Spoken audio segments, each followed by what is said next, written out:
Cricket దిగ్గజం సునీల్ గవాస్కర్ భారత జట్టు ఎల్లప్పుడూ రాణించాలని ఆకాంక్షిస్తుంటారు. ఆటగాళ్లలోని లోపాలను ఎత్తిచూపుతూ సలహాలు, సూచనలు చేస్తుంటారు. కామెంటరీ చెబుతూ అటు క్రికెటర్లు, ఇటు అభిమానులను ఉత్సాహపరుస్తుంటారు. ఇక ఆటగాళ్లు తప్పిదాలు చేస్తే నిర్మొహమాటంగా తన అసంతృప్తిని వ్యక్తం చేస్తుంటారు. భారత్, ఆస్ట్రేలియా జట్ల మధ్య జరుగుతున్న బాక్సింగ్ డే టెస్టులో కూడా ఇలాంటి ఆసక్తికర పరిణామం ఒకటి చోటు చేసుకుంది. ఆట మూడో రోజు ప్రారంభంలోనే star batter Rishabh Pant out అయిన విధానంపై సునీల్ గవాస్కర్ తీవ్ర ఆగ్రహం వ్యక్తం చేశారు. ఆసీస్ పేసర్ బోలాండ్ బౌలింగ్లో ఫైన్ లెగ్ దిశలో స్కూప్ షాట్ కోసం ప్రయత్నించి పంత్ వెనుదిరిగాడు. భారత్ ఇన్నింగ్స్ 56 ఓవర్లలో 4వ బంతిని స్కూప్ షాట్ ఆడాడు. బంతి నేరుగా వెళ్లి థర్డ్ మ్యాన్ దిశలో ఫీల్డింగ్ చేస్తున్న నాథన్ లియాన్ చేతిలో పడింది. అతడు ఎలాంటి పొరపాటు చేయకుండా క్యాచ్ను అందుకున్నాడు.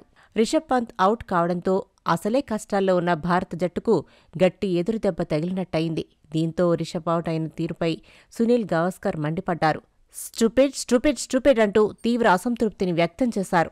ఈ మేరకు లైవ్ కామెంటరీలో విమర్శలు గుప్పించారు. షాట్ ఎంపిక చాలా చెత్తగా ఉందని ఆగ్రహం వ్యక్తం చేశారు. ఇలాంటి షాట్ ఆడాల్సిన స్థితిలో భారత జట్టు లేదని అన్నారు.